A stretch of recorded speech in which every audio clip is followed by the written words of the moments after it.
नमस्ते प्यारे बच्चों।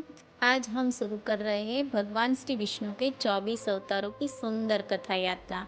और सबसे पहले हम जानेंगे आदि पुरुष अवतार की कहानी, जिससे शुरू हुई पूरी सृष्टि। बहुत बहुत समय पहले, जब न धरती थी, न आकाश, न सूरज, न चांद, हर तरफ गहरी शांति थी और शांत अंधकार। कोई आवाज नहीं थी, कोई हलचल नहीं थी। तभी उस शांति में एक हल्की सी रोशनी फैली। वह रोशनी धीरे धीरे और उजली होने लगी, और उसी दिव्य प्रकाश से भगवान श्री विष्णु प्रकट हुए। उन्होंने आदि पुरुष का दिव्य रूप धारण किया। आदि पुरुष ने चारों ओर देखा। उन्होंने सोचा, अब जीवन की शुरुआत होनी चाहिए, अब प्रेम और आनंद फैलना चाहिए। और तभी सृष्टि की रचना शुरू हुई। पता है बच्चों, सबसे पहले आकाश बना, फिर वायु चली, उसके बाद अग्नि चली, जल बहने लगा, और अंत में धरती बनी, हरी भरी सुंदर जीवन से भरी।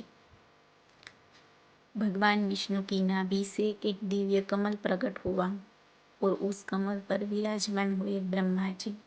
सृष्टि की रचना का दायित्व अब आगे बढ़ा। इस तरह से विष्णु पालन करते हैं, ब्रह्मा रचना करते हैं, और इसी संतुलन से सृष्टि आगे बढ़ती है। यह कोई कथा नहीं, यह जीवन का नियम है। धरती पर पेड़ उगाए, फूल खिले, नदियां बहने लगी, पक्षी उड़ने लगे, जानवर आए, और हर तरफ जीवन मुस्कुराने लगा। फिर बच्चों, मनुष्य का आगमन हुआ। फिर भगवान ने मनुष्य की रचना की। मनुष्य हंसता था, खेलता था, सीखता था। भगवान ने सबको प्यार और बुद्धि का उपहार दिया। आदि पुरुष ने कहा, हे मेरे बच्चों, इस सुंदर सृष्टि की रक्षा करना, प्यार से रहना, प्रकृति का सम्मान करना, और हमेशा सच और शांति के मार्ग पर चलना।